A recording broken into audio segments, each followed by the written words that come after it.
मैंने पहले भी इस विषय पर वीडियो बनाए हैं और अब जो है मेरा मत बिल्कुल इस बारे में स्पष्ट है कि भारत को जो है अपनी देसी हथियार इंडस्ट्री को पूरी तरह से जो है इंडिजनाइज करने की ज़रूरत है।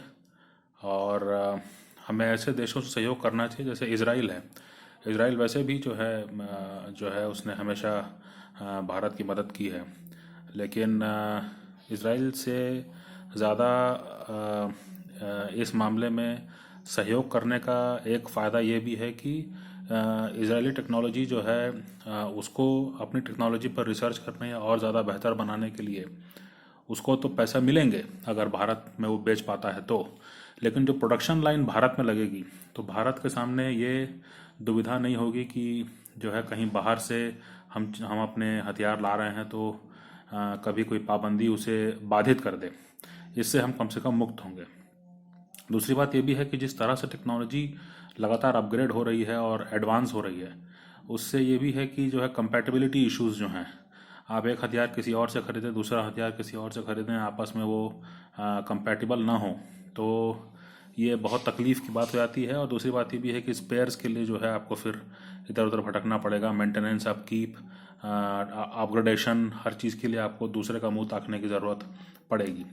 तो इसलिए दूसरी बात तीसरी बात यह है कि जितने भी देश हथियार बड़े बड़े हथियार निर्यातक हैं, वो कहीं ना कहीं इसको अपने डिप्लोमेसी का एक्सटेंशन समझते हैं।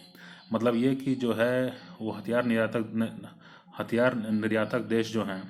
वो कहीं ना कहीं ये समझते हैं कि जो हमसे हथियार खरीद रहे हैं वो पूरी तरह से हमारे गुट में शामिल हैं। हम जो कहेंगे उसकी हाँ में हाँ मिलाना उनकी मजबूरी है, क्योंकि अगर ऐसा वो नहीं करते हैं तो उनकी सुरक्षा ही जो है अपने आप में खतरे में पड़ जाती है। तो इस लिहाज से जो है भारत सही जो है आगे बढ़ रहा है इस मुद्दे पर, लेकिन इसको और ज़्यादा तेज़ करने की ज़रूरत है और कोई एक तरह का मिलिट्री कमीशन होना चाहिए, जिससे कि जो कि पूरी तरह से जो है इन एडवांस टेक्नोलॉजीज़ को देश में टेक्नोलॉजी की मास्टरी और उसके प्रोडक्शन लाइन, जिससे कि जो फाइनल एंड कंज्यूमर है वो तक जो है बात पहुंचे। ये एक स्थायी उसका यही काम होना चाहिए।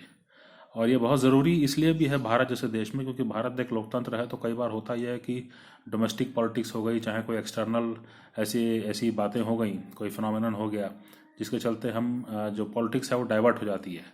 या इन मुद्दों पर से ध्यान हट जाता है। तो एक स्थायी मिलिट्री कमीशन रहने से,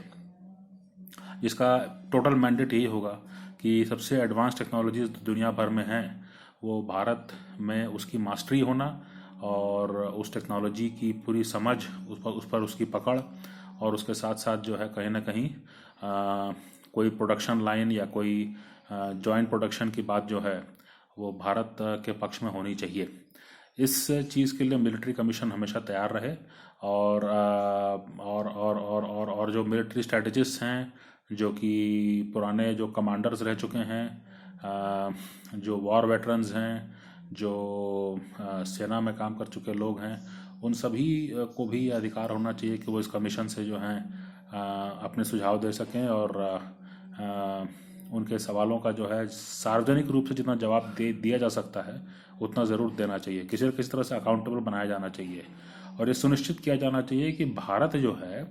वो अपने कम से कम दक्षिण एशिया के जो क्षेत्र है यहाँ पर, इसके अलावा मध्य पूर्व एशिया जो कहलाता है, जिसको हम पश्चिम एशिया कहते हैं, इन इन इलाकों में जो है भारत का जो सैन्य सामग्री है, जो देसी सैन्य सामग्री है, वो बड़े पैमाने पर जो है इसका प्रसार करने की ज़रूरत है, जिससे कि वो सब हम पर निर्भर रहें और भारत का जो अपना मिलिट्री इंडस्ट्रियल कॉम्प्लेक्स है, जो रिसर्च एंड इनोवेशन है, उसको कहीं से भी कोई मतलब हर जगह से मदद मिलती रहे और उसमें लोग जो हैं जुटे रहें। जब तक एक नॉर्मल देश की तरह हम बिहेव नहीं करेंगे कि इतने बड़े देश को जो है हथियार आयातक बना रखा है, ये बिल्कुल भी स्वीकार्य नहीं है। और अब के ज़माने में तो बिल्कुल स्वीकार्य नहीं है। हम देख रहे हैं कि जो विकसित देश हैं, जो जो गोरे गोरे लोगों का देश है, उनको भी किस तरह से जो है परेशान किया जा रहा है। मैं आपको उदाहरण देना चाहता हूँ। जो यूक्रेन क्राइसिस के चलते जो है जो पूर्वी यूरोप के देशों को जो है वो अमेरिका से हथियार खरीदने पड़ रहे हैं, और वो हथियार कोई बहुत sophisticated state of the art equipment नहीं है। जेवलिन एंटी टैंक मिसाइल की बात हो रही है। अब ये एंटी टैंक मिसाइल के साथ जो है कॉम्बैट ड्रिल्स आप करते रहें, है ना, लेकिन कहीं ना कहीं, और आप एयर डिफेंस के लिए जो है उसके लिए भी आप मुंह देखेंगे अमेरिका का। तो और अपने फिफ्थ जनरेशन एयरक्राफ्ट भी जो है आप खरीदेंगे ज़्यादा बड़ी संख्या में, क्योंकि तो सवाल उठता है कि भाई थोड़ा तनाव बढ़ने के बाद में जो है आप किसी देश को मजबूर कर सकते हैं कि वो आपसे जो है हथियारों का पूरा पैकेज खरीदे। अपनी इकोनॉमी, अपनी जो जो पेंडेमिक से मार खाई इकोनॉमी है, उसका सबका ध्यान छोड़ कर सुरक्षा के लिए नाम पर पहले आपके हथियारों पर खर्च करें। तो ये भारत को कम से कम इस ट्रैप में अब फंसने की ज़रूरत नहीं है, और भारत को बिल्कुल कंपटीशन में आ जाना चाहिए हथियारों के निर्यातक की भीड़ में।